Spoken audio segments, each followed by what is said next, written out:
Hey, shalom everyone, that's Amir Tsofati and I'm in the backyard of my house. As you can see, that's the Jezreel Valley right over there, the Armageddon Valley. And I've got some breaking news, unfortunately not good ones.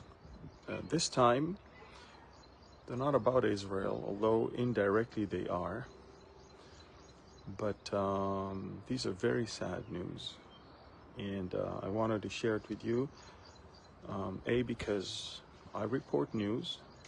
B, because I'm a Jew, an Israeli, and we care about the people that live around us, believe it or not. We do.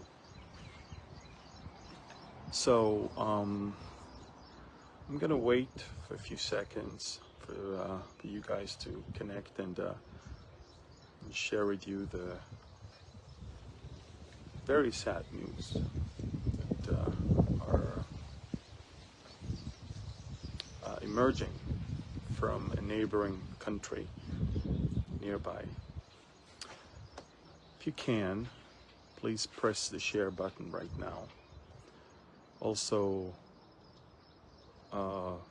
like, share, and subscribe to our YouTube channel so this video will be seen by as many.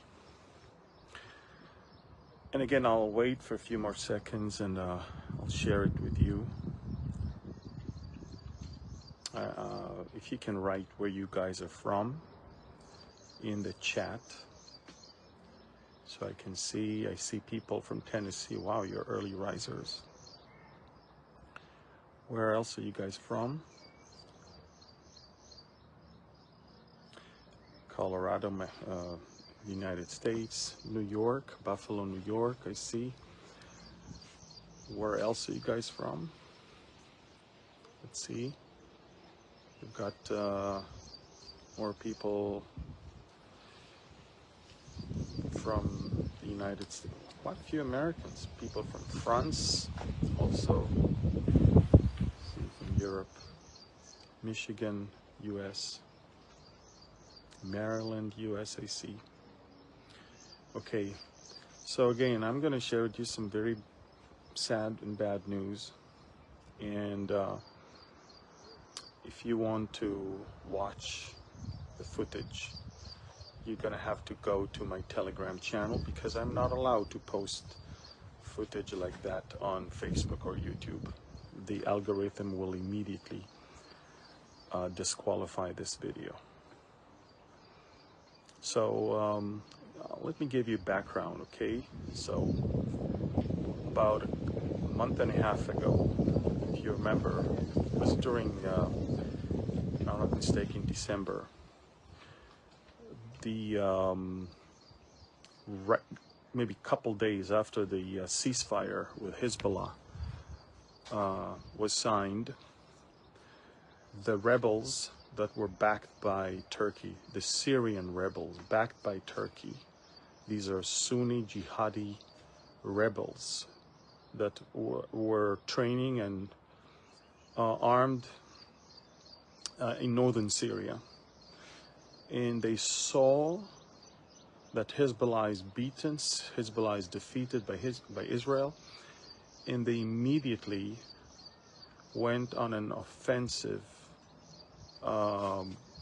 campaign that ended up within a day and a half, 2 days, with the fall of the Assad regime. And so the Assad regime in Syria fell within less than 48 hours during that time. And now new sheriff is in town. His name is Ahmad al-Shara, or Abu Muhammad al-Julani, which is his name as a terrorist when he was a member of ISIS, and Hayat Tahrir al-Sham, the Syrian branch of ISIS. And Julani took over Syria and became the president. I mean, ISIS took over Syria and the world, because Julani took off his jihadi costume and put on a suit and he overthrew Assad, who butchered his own people anyway. Everybody applauded, and the former U.S. administration removed the bounty on his head, canceled it, and overnight, from a hunted terrorist, Jolani became Ahmad al-Shara, the president of Syria. You know, when you grow up in the schools of Al-Qaeda and ISIS, you're not overnight becoming a Western-minded statement. You're not. In fact, you're still a jihadist, you're just wearing a suit, just like others around us. And during that time, most pockets of resistance were quenched, and it took over, and Israel immediately made a move and destroyed within 4 days the entire army of Assad, all of its capabilities, in the most unbelievable military operation that we've ever had since Israel was born in 1948. And a lot of people don't even talk about it, but it was phenomenal. Okay, all of this was just the background to tell you that Syria, on the paper, is supposed to be a liberated country. And there's a new president, although he was never elected. And he's supposedly a nicer, better person with whom the world can do business. Turkey, of course, is backing him up because he's a Muslim Brotherhood Sunni jihadist. And the biggest loser of the fall of Assad were Russia and Iran, of course. But as you know, Syria is not comprised of just one Muslim faction. We're talking about minorities that live in Syria.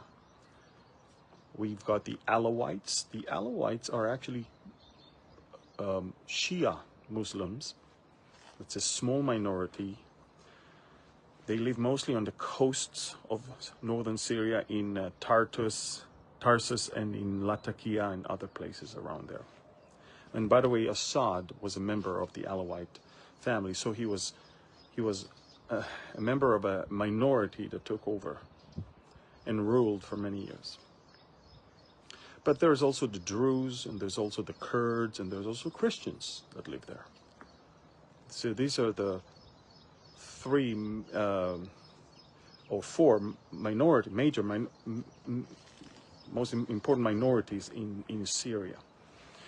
Now the Druze already could see where the wind blows, and Israel already offered the Druze protection, and from what we see, the Druze gladly decided to be under Israel's protection, at least those in southern Syria.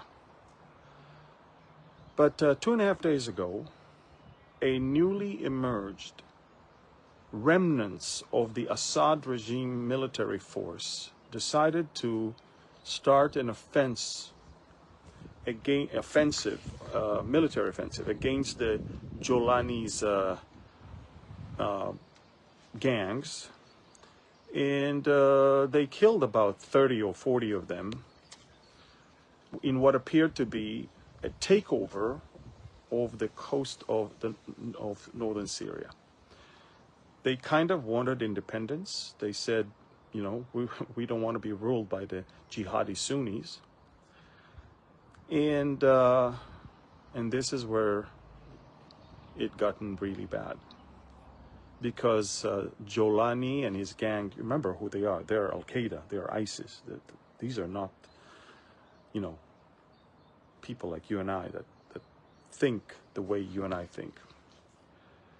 And he sent his gangs.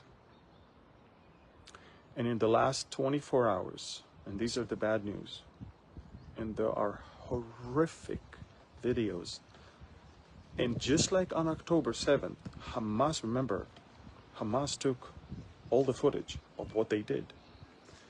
Just like that, Jolani's gangs, the Sunni jihadi Muslims, began to videotape atrocities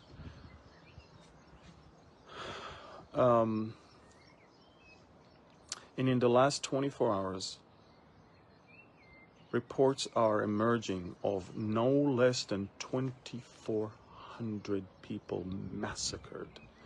And I'm talking about Christians and Alawites and others, in piles of bodies in different places.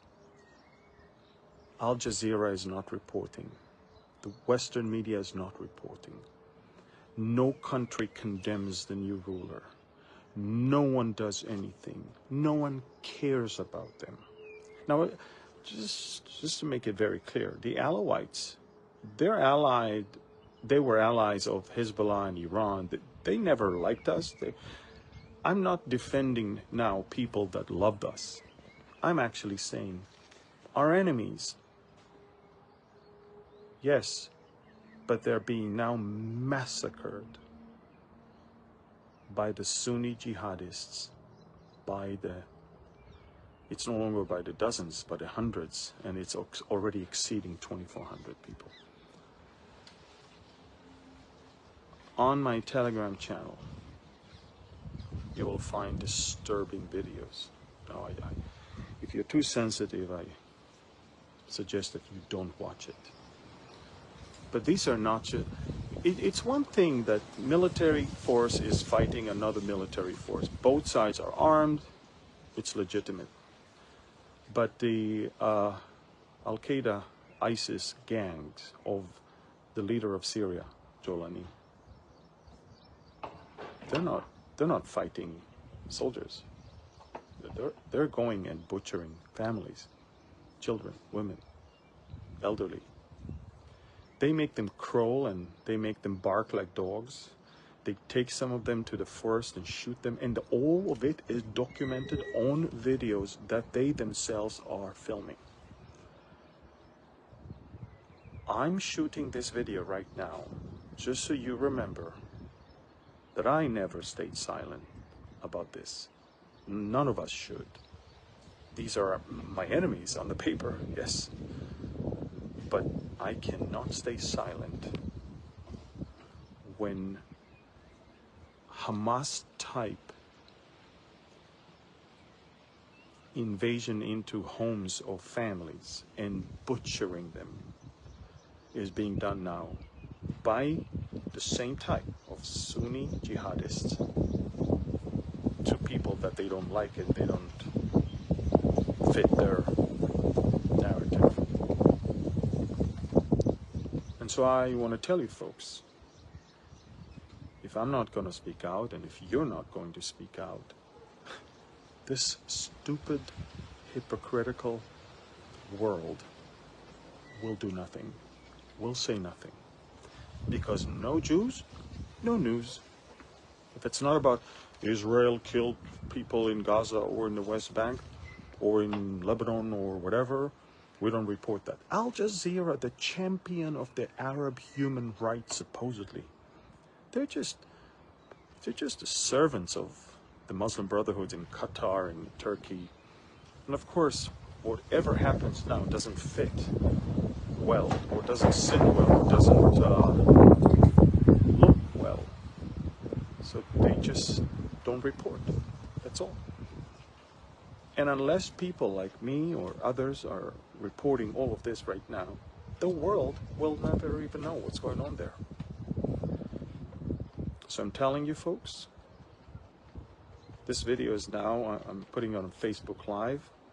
Shortly it will be also uploaded on YouTube. And if you're watching it, subscribe, like, comment, and share, or else the story will be buried. And 2 days from now, the world will move on saying nothing happened. Again, I've got the videos. It's on my Telegram channel. I would love you to, if you can, at least see that it's there. But if you're too sensitive to those type of videos, then you're better off not watching it. But just so you know, just like Hamas did on October 7th, they're doing it right now. Same agenda, same people, same behavior. So, heartbreaking. 2,400 people in 48 hours butchered. Christians, Alawites, and the Druze know they might be the next ones. They already understand that. This is exactly why Israel is not willing to let these jihadists on its borders. This is exactly why we're pushing them away. We call for the demilitarization of the entire region of Syria from Damascus down south. We will not have them on our border. And we will also help the Druze, which are allies of Israel. We have Druze also in Israel. We have Druze in Lebanon. And the Druze better know that we are their allies as well. And we will protect them if needed. So I just want you to know, horrific massacres are happening right now. And the world is silent. We can't afford to be silent. Do me a favor. Share this. Share it. Share it. Share it. And if you're watching it on my YouTube channel, subscribe to it. Like the video. Comment on the video. Share the video. So the algorithm there will not suppress it. The only way they suppress it is if there is no engagement. So just bombard it with likes and comments and shares, and make sure you subscribe to it, because that's the way it cannot ignore it.